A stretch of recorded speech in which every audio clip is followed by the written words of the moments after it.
Bienvenidos, Ushabdi, and welcome. CMIT 454, sections 6380 and 6382 for the first 8-week term of the spring 2018 semester at the University of Maryland University College.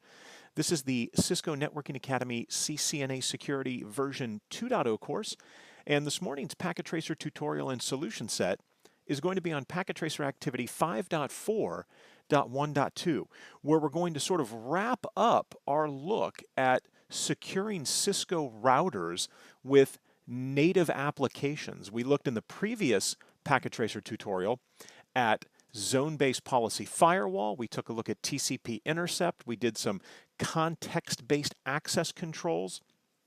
And now we're going to wrap things up with the intrusion prevention system functionality that, again, with the security license, you will have access to on a Cisco router. So always be thinking use case. In an enterprise environment where you've got thousands of users and multiple internet connections, this is probably not going to be the play that you would use as a front-end solution. You would probably go with a dedicated device of some kind. However, in a small to medium branch size, this is actually a really, really good solution. And think about this. We've talked about the zone-based policy firewall. That eliminates a firewall device. Now we're talking about the iOS IPS functionality, and this could also eliminate a second device by keeping all of the functionality native on that branch router. And this works over IPsec as well, and we'll get to that here in the coming chapters. So again, we're thinking use case, small, medium-sized branch. This is a great way to limit the footprint in terms of power and devices that are going to be required by consolidating the functionality onto a single device. So let's go ahead and dive in here. It's really a very straightforward process. Now, where it'll tend to get a little murky is when we go into the different signatures and we go to retire a signature or we go to unretire. And I'll talk about the differences between retiring a signature, unretiring a signature, and when we talk about sort of the different steps that you take in order to configure a lot of the iOS IPS configuration. So we've got our addressing table up here on the far right-hand side, as you can see. And where are we at here? Let's scoot down a little bit. So we have our background scenario. We've got quite a few things that we're going to have to set. And so let's go ahead and dive in here. So enable iOS IPS. So within Packet Tracer, the routers already have the signature files. Now I'm going to be doing a supplemental video that walks you through the exact same steps here, except it's going to show you what you would actually have to do, because there are some significant steps left out on the front end of this activity that definitely need to be discussed in terms of a real-world use case as to how we would do this. All right.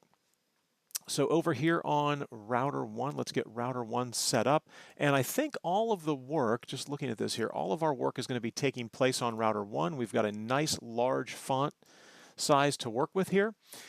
So the first thing we're going to do on router 1 is, again, we need to enable that security K9 package. So the console password is going to be Cisco Con PA55, and that takes us into user exec mode, and we can tell we're in user exec by the greater than sign. Now the enable command puts me in privilege exec. I'm going to say Cisco ENPA 55, and that puts me in privilege exec mode. Again, this is sort of my launching pad to now configure the router. And what are we going to do? We're going to go into global config with configure terminal, or just conf t. I'm going to say license boot module C1900, because that is the router that we're on, and the specific technology package I'm interested in is security K9. Now, on a real Cisco router, if you go to enable the right to use, which is what we're doing here. In fact, let me, I I think I've got a router here. Yeah, here we go. So this is a 2911 router. And if I were to go into global config and say license boot module, you can see that it's a 2900 series router. And then if we choose the technology packages, you've got your unified communications or the collaboration, the UCK9. And we've got that data K9 there. And that's going to be most popularly used for MPLS. You need that data K9 license. But again, these are all right to use licenses. So I could say UCK9 if I wanted to use this package and hit enter. And I think it had already been, the right to use had already been enabled. So you would have to say write mem. And then when I reload, I could say show license and that license would be there. Or I could say show version, right, on a real Cisco router. We get down here to the bottom. And here you go. Yeah, so the right to use for, oh, I'm sorry, this actually came with a permanent collaboration license. I thought I maybe had already enabled it. So it's got a permanent license. Security is permanent, but you can see for data K9, right, it's a right to use. And so if I was to say show license, this is going to give us a little additional information here. And there's that data K9, right? And you can see it's right to use, right? Okay. So we're going to enable the security K9 package here, and I'm going to say, and there's my right to use message. I'm going to say yes that I accept this, and you can see that it's been added. So now we'll say end, and again, we want to make sure that we do a write mem, and we're going to go ahead and reload the router because this is what you would do in a real world scenario, is you would enable the right to use or add your license key on there, your PAC, and then go ahead, and I'm going to go ahead and reload the router here. And it only takes a few seconds because we're using Packet Tracer. This is definitely one of the advantages of Packet Tracer. So we'll go from user exec to privilege exec, and I'll say Cisco ENPA55. We've got some interfaces coming up. Whoops, I'll get the bad secret. So Cisco ENPA55. So now we're back into privilege exec mode. And if I was to say show version, you can see now that we've got the security K9 eval, right? We've got an evaluation license here for security, excuse me, security K9. And let's see if the license command, yeah, sort of gives us a similar output. I don't think show license works on, yeah, it doesn't like that. It wants one of these options. So realistically, you can run show license like I did on the 2911, and you'll get some output. All right, so we've taken care of step number 1, right? Now let's, before we change anything, right, before you start adding security features in, it's always a good idea to do a quick level set to confirm that my environment works the way it's intended to work before I start to tweak all of the knobs and dials that are out there, so that I can make sure that it was working at one point. So let's pull up PCC, and I think it was, what was the IP? 1.2 for A and 3.2. Okay, we can work with that. So let's go ahead and ping 192.168.1.2. Now it's probably going to have to ARP out for its default gateway because it realizes that that network is not in its network table. And as you can see there, it works, right? So we can ping from PCC to PCA. Now, obviously, we should be able to go in the reverse direction, but let's make sure we don't have any firewalls blocking echo requests or replies in one of the directions. And so we'll say ping 192.168. Was it 3.2? It should be 3.2. Let me confirm that. Yeah, 3.2. All right, so 3.2. So the environment works as intended. So the next thing that we're going to do, we're going to create an iOS IPS configuration directory in Flash. And again, it's a very straightforward process to get iOS IPS up and running. It is not that difficult. So here we are on the router. We simply use the make dir command. Now, this is sort of a throwback to Linux Unix because that is the same command that you use on Unix and Linux. It's just make dir. Now, I don't have to say flash : and put the directory in here because I'm making the directory at the top level in Flash, right? So it's assumed, it's implied that I'm going to be doing this at the top level of the Flash file system hierarchy. And so again, all I need to say is, and I can't, IPS dir. All right, so make dir IPS dir, and it's going to confirm, hey, are you sure you want to make that? And I say yes. Now, a few things that we could do. right? And I'll do this so that I don't blow this activity up. Let's come out here. If I were to say make dir IPS dir, and this is a real Cisco router, you can see it's going to ask me to confirm. Now when I say dir, it's going to show me the directory here, and that's what that first bit, right, that follows some permission bits here. That first bit is the type of file, right? Now the dash means it's a regular file, but the D obviously stands for directory. You can see it's empty, and that's the name. Now there's some things that we could do. If I wanted to get rid of that directory, I could say rmdir ipsdir, and it'll ask me if I want to remove it, and I say sure. Now if there's something in that directory, a file, anything inside that directory, even another directory, so let's say make dir ipsdir, and then I'll say make dir ipsdir slash, I'll put another directory in here, new dir, right? So now if I say dir flash, right, I'm going to list out the directory for flash and IPS directory, you can see that this new directory is in there. So now when I go to say rmdir IPS directory, I hit enter, it asks me to confirm, aha, but take a look. We get an error because iOS is going to try to protect you from hurting yourself, right? This is sort of the helmet and chin strap here of iOS. It's going to protect you from hurting yourself because it's telling you, you have things in this directory. Are you sure you want to get rid of that? Now, if I did, all I would need to say would be rmdir -force, and I could also use the recursive, rmdir force recursive, and we'll say flash : ipsdir, and we'll just say ipsdir. And actually, it is rmdir.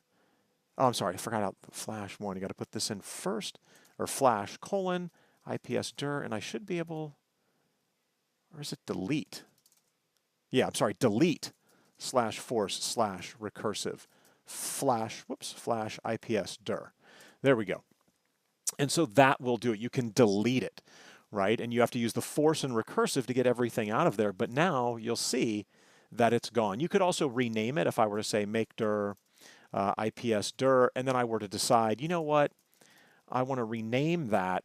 And you can see the option here is we're going to say flash : ipsdir, and then what am I going to rename it? I'll say ipsdir in all caps. And now when we say dir, you can see that it's been renamed, right? And it is case sensitive. Okay, so just a few things that you can do realistically. So we've created the IPS directory. And where did we leave off here? Okay, so configure the IPS storage configuration location. Now, this is where we're going to point to the directory we just created in step number 3. And so the commands to do that from global config, everything is going to be IPS. The majority of the commands here, and you can see config, fail, what to do if something fails, name, we can name a rule, the different notify options, right? Do I want to send it to a log server or use HTTP, HTTPS with the SDEE? And you have options to do that. We're going to be using log. And then I can go into the signature categories as well as into signature definitions. So here we simply want to point to the directory that we created. So this is going to be IPS config, right? What location are all of the XML config files going to be located in? And here's where we say flash ipsdir, right? And you can see we're going to probably get a few points for that. Actually, it didn't look like we got any points for that. So, but that is the directory, and that is what we would want to type in. Now we're going to configure the IPS rule. So on router 1, create an IPS rule using the IPS name command. So this is the rule that we would create that we are then going to reference on the interface. So I'm going to say IPS name, and what do they want us to name this? iOS IPS, and that is it, right? Now, the list option, I'm surprised that Packet Tracer includes this here because they don't have us do anything with it. But you can reference, if I was to say list, I can reference a named or numbered ACL. And think of it like this, is that I can specify the traffic I'm interested in inspecting with the intrusion prevention system. And remember, the difference between IPS and IDS, D as in Delta, is that the intrusion detection system is sort of a passive monitoring tool, where IPS, intrusion prevention, as we're going to see, can take action and actually drop traffic. So it can take inline action against traffic. So I can actually limit the scope of the traffic I'm going to inspect, right, or take action against with an ACL. But we're not going to be using the ACL, but we need to make sure we're aware of that option. So that's it. I say IP, IPS name, iOS, IPS. Now, step number 6 here, we're going to enable some logging. So it said earlier, if I'm not mistaken, that syslog was on by default up in here somewhere, I think. When using syslog, set the clock. Yeah, the server labeled syslog, okay. All right, so we may have to enable logging. All right, so we'll go ahead and we'll just cover every base here. So enable syslog if it's not already turned on, right? And this is going to be IP IPS notify, because we're going to be sending our logs over to the syslog server. All right, so IP IPS notify log. And that's how we enable syslog with iOS IPS. Now, let's get out of global config, out of global config, back to privilege exec mode. If necessary, use the, so how do we see if we need to set the clock? Well, let's see, what time does it think it is? Yeah, it thinks it's March 1st, 93. So here's what we're going to say. We're going to say set clock, clock set.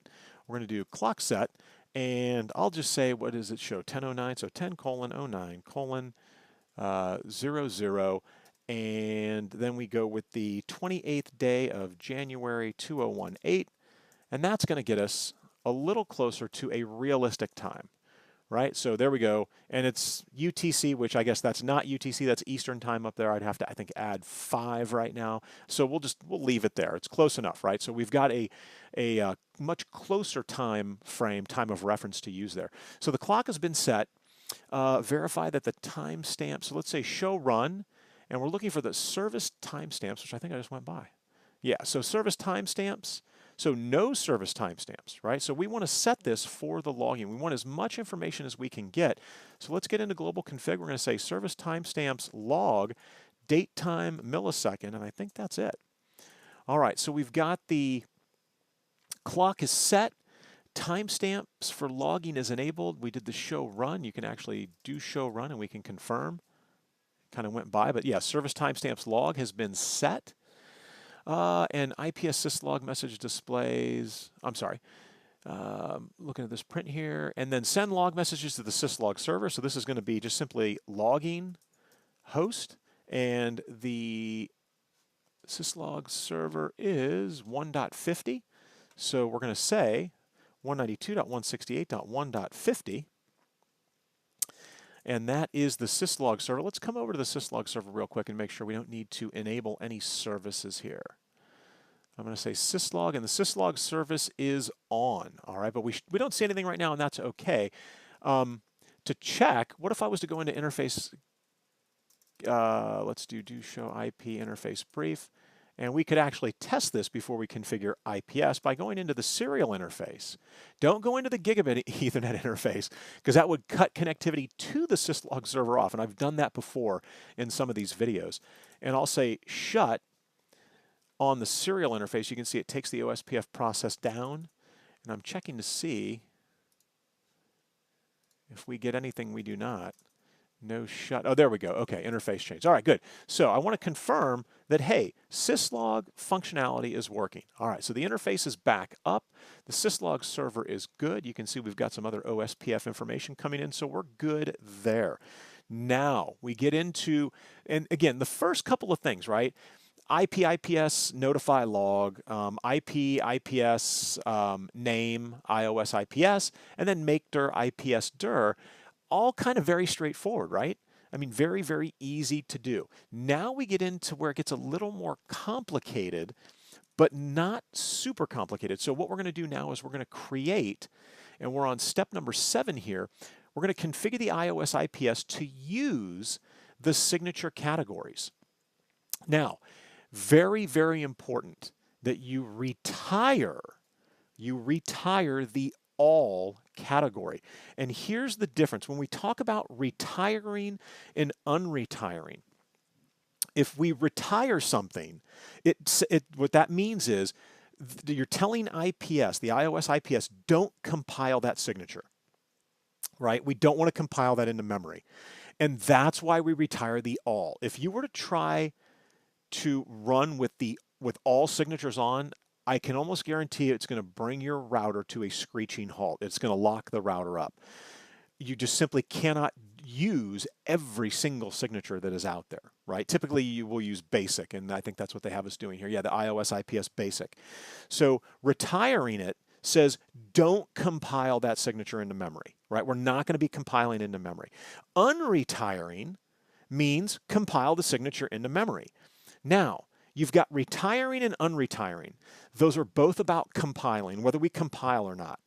Then you have enable and disable.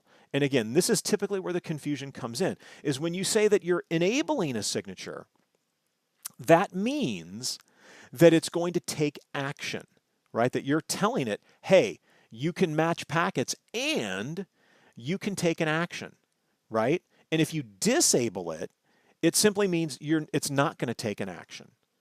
Now, remember, compiling it and taking actions, right? Those are retiring, unretiring for compiling it, and then enabling, disabling for taking actions. But remember, when we're talking about the enabling of it, when you're telling it to take actions, it has to be unretired, right? So it would have to be both unretired and enabled in order to be taking action. And again, I know that's a little confusing, right? And it's a little tough to wrap your head around, but just remember, retiring and unretiring is all about whether they get compiled into memory or not. And enabling and disabling is whether or not they're going to be taking action. But it makes logical sense that in order for it to take action, enabled, it would have to have been unretired, compiled, right?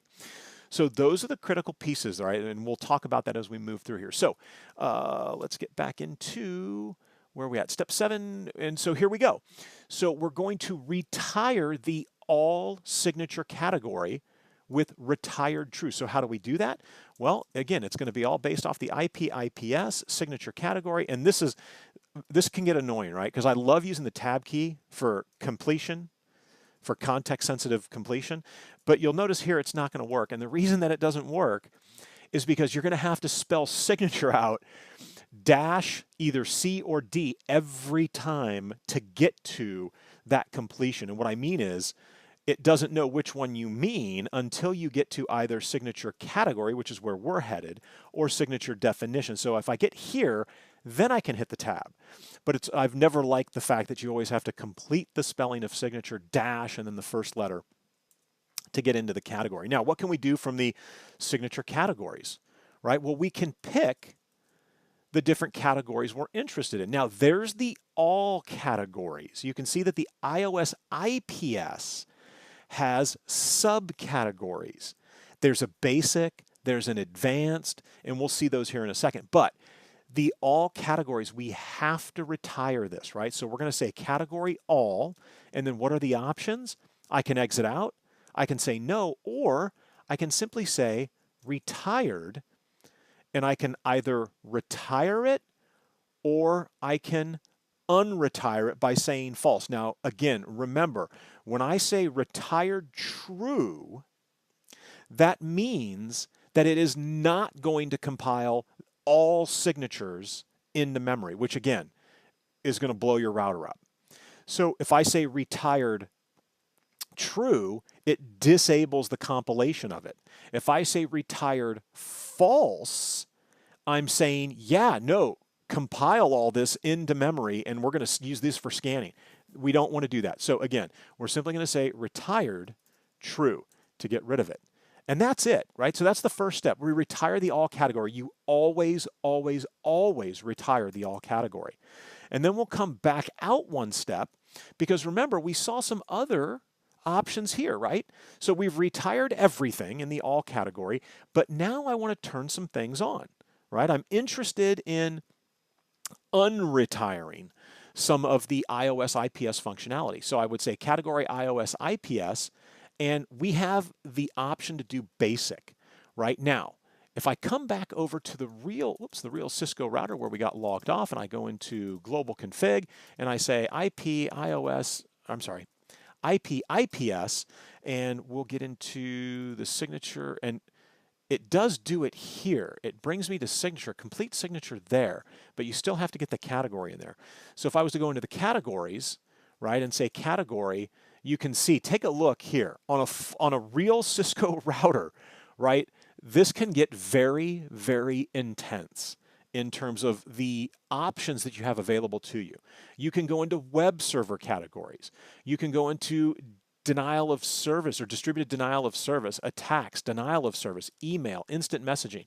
So if I come into iOS IPS and do a question mark, you can see there's the advanced that I was talking about, right? And again, advanced is just simply going to give you more signatures. And we're going to see here how we can view what is actually enabled. So we'll come back here. So category iOS IPS basic, right? And that's what we're interested in unretiring. You'll notice there's no unretired command. You have to say retired, like I said earlier, and false means unretire. So don't retire it. It's like a double negative, right? So don't retire it. So we're going to unretire it. So we say retired false, and that's going to enable the iOS IPS basic set of tools. And now we're just simply going to exit out here, and we're going to get confirmation here, right? It says, do you want to accept these changes? Now, we do, right? So we get a quick little engine building activity to take place. And you can see that it tells you that it compiled 288 signatures, 6 of 13 engines, and it says it's ready, right? Atomic IP build time, it gives you all of that information. And it would do something very similar over here. If I was to say category iOS IPS advanced, right, and say retired false, and then exit, whoops. And this is the Mac. This is not the router doing this. This is the Mac doing this. So stand by here, and we'll give it just a second as it's thinking.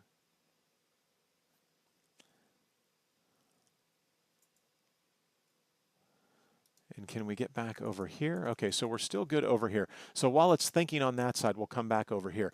So we did the unretire, right? So now we're on step 8. We're going to apply the IPS rule to an interface. And let me make sure that, yeah, so it looks like we're still recording here. I'm just making sure we're still recording because that was a little odd. Oh, I see what it did. It thought I wanted it to launch a new window. So I apologize here that this is actually Secure CRT that seems to be hung up. So we'll focus over here. We'll come back to Secure CRT in a couple minutes. So now we're simply going to apply the IPS rule to an interface, much like we did with the zone-based policy firewall, much like we did with context-based access control, and all of these things can work in tandem, right? So I can have iOS IPS and zone-based firewall. So we're going to go into, and I think it tells us, yeah, the interface gigabit Ethernet 01, and we're going to say IP IPS, and then our rule, which is iOS, yeah, the rule is iOS IPS, and they want this in the outbound direction. So again, we've got some directionality to consider, and you can see we've picked up some logging messages. If I come back to the syslog server, you can see we picked up that build right there, right? The engine builds have completed. It's ready to go. It's ready for service. And so now that we've applied the rule, it's going to be inspecting traffic in the outbound direction, right? Or it's going to be applying, I shouldn't say inspecting, we'll say it's going to be scanning or applying in this direction, right? So traffic flowing from the LAN outbound is not going to be inspected with the IPS, but traffic coming from the WAN, and think of it like this is our company over here, company A, and this is the big bad internet over here. And we'll suspend reality, even though we're using RFC 1918 unroutable addresses, right? For the purposes of this conversation, we'll just say this is the internet out here. and that we're protecting our environment from traffic coming through the WAN out that interface. That's what we're interested in inspecting. So it wants us to modify the signature first. So let's do this. Let's make sure that everything still works. So can I ping PCA? I can. So from C, I can go to A. What about A? From A, can I go to C? And I can, because ultimately that's going to be our big test down here. Now, it says to modify the signature. So before we've done anything, right, we've applied the signature, we unretired it, right? So first we unretired the signature that we wanted to use, then we enabled it, right? And so we have an unretired enable set of features right now, and now we're going to turn on 2004 sub-signature ID 0. And we're going to change the action. So here's a good time, because as soon as you see something like that, you should be asking yourself, well, wait a second, what is signature 2004 and what is sub-signature ID 0, right? So instead of just sort of enabling things blindly, if I was to pull my Brave web browser up here, if you were to go to tools.cisco.com, this is an amazing, phenomenal site, right? And take a look at what we've got here. The very home page, the very landing page that we hit has Cisco services for IPS. So let me click on that, and let's see what that takes us to. So take a look here, search IPS signatures. So this is where I would come to see not only what the current signature release is. Remember, these signatures are being updated constantly. Every time a new threat has been identified and a signature for that threat has been created, I mean, take a look here at how quickly these are coming out. It's about every 8 days, right? And in fact, look at this from signature 1005 to 1006, right? This file from signature 1005 to the 1006 file with all the signatures was a 3-day delta here, right? Because again, we've got a CSV file remote code injection. Now they have a signature for it, so we need S1006, right, to apply that. You can set the, there's an auto on a router that was connected to the internet, and you can see here that secure CRT is just all over the place. There is an auto, and what we were doing here, and confirm, there we go. So there was an auto IPS, I think it's auto update, there it is, auto update. So there's an auto update feature that I can enable that will allow me to configure this router, if it had internet connectivity, to go out to Cisco and auto-magically pull the signatures down, right? So don't think that it's a manual thing every time. You can set this up to automatically happen when you'd like. And let me try to make this a little larger here. There we go. That's a little better. All right. So again, you can come to this tools.cisco.com and, okay, I'm interested. I want to know, what is signature 2004? And I'm going to search on that signature, because it would be nice to know before I turn it on, what does it do? Right? So we come over here to the signatures and take a look. 2004, and there's the sub-sig ID, is ICMP echo request. And take a look when that was released. It was back in 2012, right? And it's an informational level in terms of the IPS severity, and it was initially released in signature file 666, right? And I will leave you to come up with the puns for that. But signature 666 was the first file where that was at. Well, let's click on it and see what it's all about. And for any of the signatures that we're involved in, we can search and see, okay, it triggers when an IP datagram is received with the protocol field and the IP header set to 1 for ICMP, and then the ICMP type field is set to 8, which is an echo request. Right? So now in our environment here, right, you're checking for an ICMP reconnaissance threat. And again, this just gives you can use the zone-based policy firewall, right? We saw that if you inspect the traffic going, if you inspect it going out, right, and you create that session, that stateful session, that the echo reply will be allowed to come back in. But this would be another way to protect yourself if you don't want that, right? If you simply want to say, hey, I'm going to block ICMP echo requests, and that's exactly what this is doing. So it's sort of a reconnaissance. And again, it's an informational It's not like a critical or anything like that. It's informational. Now, you can also go download IPS update files, right? And that's where you would go download these, but you would need an entitlement on the Cisco.com site. But again, the key takeaway here is you can search on any of these signatures to see what they do. You can come into this tools.cisco.com at any time to find out, you know, what the latest file is, the latest and greatest, and what's going on. You get some end of sale, end of life information, and all kinds of different, and here it is, Cisco iOS IPS, right? Nice little video data sheet that talks about what it's going to do. So again, very, very cool information. Let's transition back to the activity here. We've got this enabled. We have it on the router. We know that the pinging works. Now we're going to make a modification to that iOS IPS basic. And again, in this context, it makes sense because this is something we can check, right? Because Packet Tracer is not really set up for me to launch denial of services attacks against something in order to get the signature to trigger. So this is a very easy way to confirm that. So we're going to say, and where am I at here? iOS IPS, or I'm sorry, IPS signature. Okay. So now for this, we're going to go to the signature definition, right? So it's no longer going to be signature definition. It's no longer going to be the category, right? We've enabled the category. Now I need to get to the signatures in that iOS underscore basic category because I want to tweak them.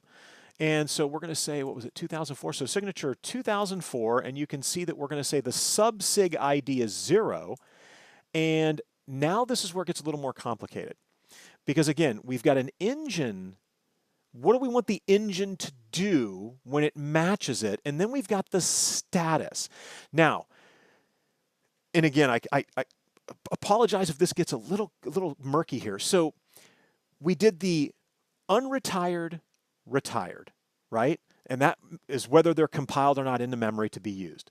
Then, based off whatever we've compiled into memory, we can then enable or disable the signatures. And we enabled iOS IPS basic. Once we've done that, now we come back to those signatures that are there and they've been compiled and they're available. Now I can come in and I can manipulate their status and what they're going to do when they are matched. So I'll go under status, and this is where I say retired false.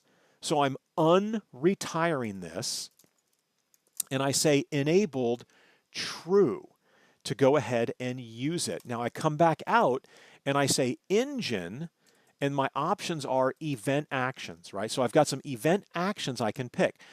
And this is where IPS takes action against traffic it matches inline. So I'm going to say deny packet inline, and I'm also going to say, and I'm not sure if they need, and actually we're at 100 already, so, but I definitely want to do this. I want it to produce an alert, right? I want to see alerts when things like this happen. So we're going to say produce alert and deny packet inline, and then we're going to exit out, and we're going to get the confirmation here. Do we want to take, or do we want to accept those changes? And we do, right? And so you can now see we've got 303 signatures. And so some commands that I can run, right? I can say show IP, IPS, and here are the options for the command. I can say all signatures. Now there's an interfaces option that is not here that'll quickly show you what interfaces you've enabled it on. I don't see that here. So let's say signatures, and what is, let's look at SIG ID. So here's another great way to say 2004 0, right? And didn't like that sub SIG ID, incomplete command. What is it looking for? Oh, I need to say sub ID, sorry. Sub ID 0. There we go. Okay, excellent. So when you enable these things, you can actually come in here and take a look and see a status on the specific signature and sub ID, right? So let's take a look here. You can see the SIG sub ID. Is it enabled? Yes. Is it compiled? Yes, right? So enabled means that if it's enabled, again, remember, if it's enabled for it to take action, it has to be compiled. In other words, unretired, right? So it's enabled, it's compiled, and what's the action? It's DA, so it's going to deny and alert. That was where we put those two commands in there, right? Where I went ahead and said event action, deny packet inline, event action, I think it's produce alert. and the severity is informational, right? So we've got some interesting information here. Signame, ICMP echo request. And then again, just a whole bunch of other information down here. And that is the ICMP type. This is the signature, right? This is what it's, the fingerprint that it's looking for in the traffic to match. This is what it's all about. So we've got that set. Now, the final proof is going to be, let's take a look at our syslog server. Yeah, the logging starts, stops. So what we should see here is when, and we should see it on the console as well, is when I go to ping, and what do they want us to do first? Yeah, so we're going to ping from C to A.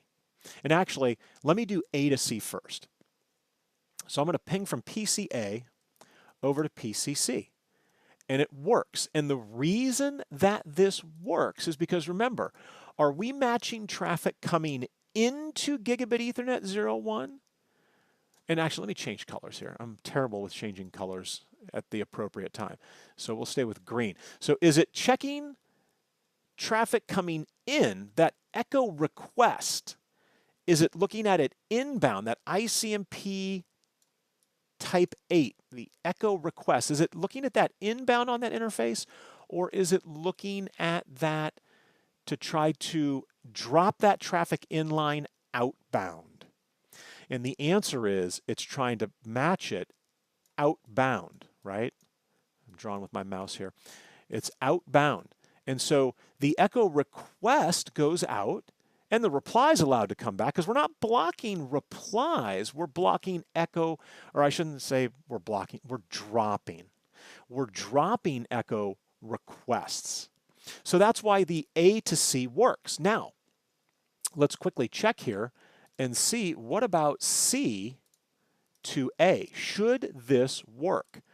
And if you've been listening to sort of the build up, the answer should be a resounding no. Is that is not going to work, because that traffic from C over to A comes along this path right here and out the Gig 01 interface, where we have the iOS IPS name, or I'm sorry, IP IPS name iOS IPS, or iOS IPS. We have that on this interface in the outbound direction. So not only do we lose, right? We don't see the requests are timing out, right? Because it's being denied inline. Now, when I pull router 1 up, outstanding.